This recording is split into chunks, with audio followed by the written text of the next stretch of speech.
Iya. Syajaratul Mubarakah itu siapa tuh? Said Mahdi Ar-Rajai. Loh, kok Syajaratul Mubarakah Said Mahdi Ar-Rajai gimana? Tahqiqnya Said Mahdi Rajai. Apanya? Tahqiqnya. Loh, masa Mahdi Rajai tahqiqnya? Mahdi Ar-Rajai itu Al-Marashi. Loh, kok Said Mahdi Rajai? Sekarang gua tanya. Alawi semua. Loh, kenapa sekarang Mahdi Rajai udah mati apa masih hidup? Masih hidup. Kapan masih hidup? Said Mahdi Rajai. Mana siapa bilang masih hidup? Masih hidup Said Mahdi Rajai. Nalu. Pak Jamil. Ayo tahu sejarah. Mil, ojo ngaku-ngaku cucu Kanjeng Nabi to mil. Wong blangsak ae ngaku cucu Kanjeng Nabi. Jangan kau ini cuma malu sama Alwi itu, Jamil. Itu yang masih hidup itu bukan Mahdi Rajai, anaknya Mahdi Rajai. Mahdi Rajai itu meninggal. Semakin kesini, semakin ke situ ya. Semakin terlihat ini orang-orang apa sih kelasnya. Masa begitu pedenya dia teriak-teriak, didukung lagi oleh yang lain. Heran kok yang mentahqiq Asy-Syajaratul Mubarakah itu Said Mahdi Rajai. Bahkan dia bilang Said Mahdi Rajai sudah meninggal, sudah mati katanya. Yang hidup anaknya. Aduh Pak. Ini yang satunya ini yang King Kong Halim ini ketan bakar itu. Yang pernah live dengan saya.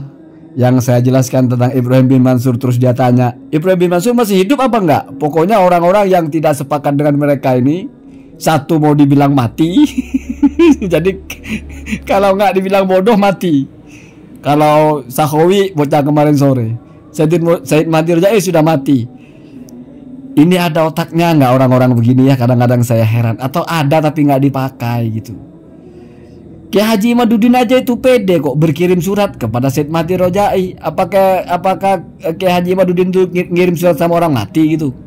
Terus itu suratnya Said Mahdi Rajai, takrirnya itu kan baru Pak. Setelah isu ini menaikkan, gimana sih Said Qori ini? Ini bukan bikin malu lagi sih. Artinya menganalisa hal yang di depan mata aja berantakan kok ya, cek PD-nya menganalisa kitab gitu loh. Pantas berantakan terus. Tambah lagi PD-nya gitu loh, menolak-nolak kitab-kitab ulama. Pakai segala jangan-jangan ulamanya itu tidak fasik tapi mengambil berita dari orang fasik, terus bawa-bawa ayat lagi. Aduh Pak. Nyesel bener ya. Saya pernah berdebat dengan orang selevel begini ya. Aduh, pantas saya jelaskan bagaimana caranya yang benar, nggak ngerti-ngerti lah. Ya modelannya begini.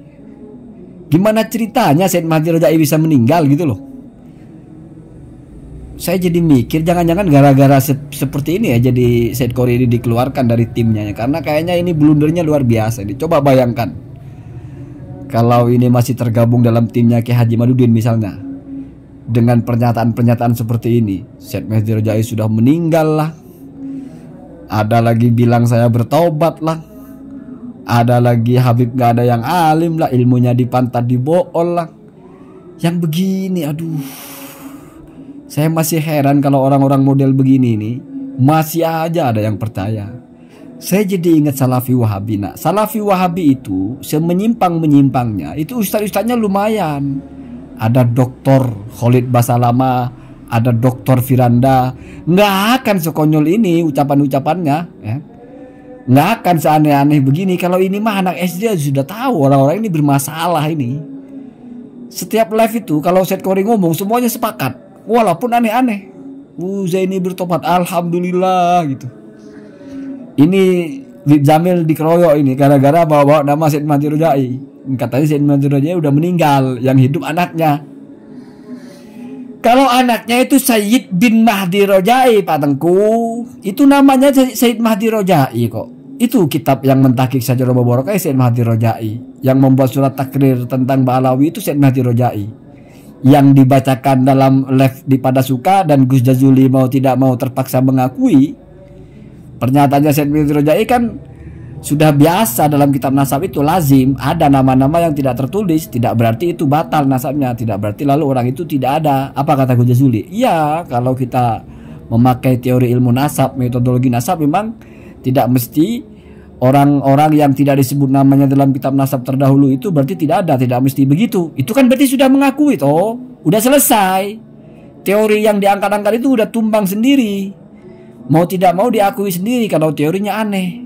Kan ngegas, nggak ada kitabnya batal, nggak ada kitabnya berarti fiktif. Sekarang dia sendiri mengakui. Iya, nggak ada kitabnya nggak mesti fiktif. Iya, nggak ada kitabnya nggak mesti batal. Ya, tetapi harus ada koordinat. Oh, lain kalau masalah tetapi nanti saya bahas ya. Setidaknya ini konsisten dalam berbahasa dulu gitu.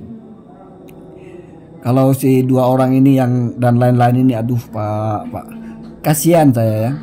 Saking bencinya kepada Abah Alawi, orang begini pun dianggap benar gitu.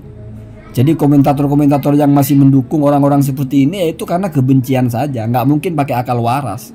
Kalau pakai akal waras kan orang udah setiap kali ngomong salah, ini apanya mau dipercaya?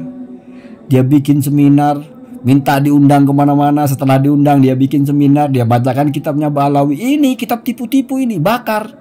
Nggak taunya dia yang salah paham. Alwi Amul Faqih disebutnya Alwi bin Amil Faqih. Terus ketika dia sok-sok ngegas, sok-sok keren, ada sanadnya Sajarah, kitab Muntakilah, salah paham lagi. Orang cucunya Ahmad disebut anaknya Ahmad. Berkali-kali salah. Masih ada yang bilang saya mencari-cari salahnya.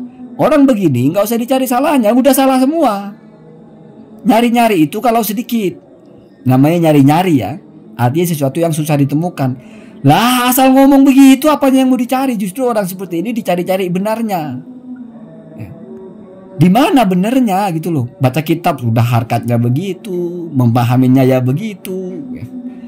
Kadang-kadang kita itu jadi nggak waras berpikirnya karena ada kebencian gitu. Jadi seolah-olah asalkan sama dengan kita, dia bilang 1 tambah 1 5 pun setuju kita. Oh benar kalau Syed Qauri yang ngomong 1 tambah 1 7 pun jadi bolehlah. Kenapa? Karena sepaket. Sama-sama anti Abah Alawi. Wah, kalau menghadapi orang-orang yang nggak mau pakai otak, repot kita ya. Jadi konten saya begini-begini aja. Saya nggak akan tanggapi Gus Jazuli dengan ilmiah lagi. Begitu juga orang ini, percuma. Saya itu kalau mau nanggapi ilmiah itu sesuatu yang saya anggap penting. Kalau sudah sampah-sampah begini, apanya mau ditanggapi secara ilmiah? Saya kira orang yang waras saja udah paham. Kalau orang ini asal bicara. Kalau modalnya asal bicara begitu, kok mau berdebat, kok sok pede bawa kitab ya. Apa modalnya gitu loh ya. Jadi konten saya begini-begini aja lah ya.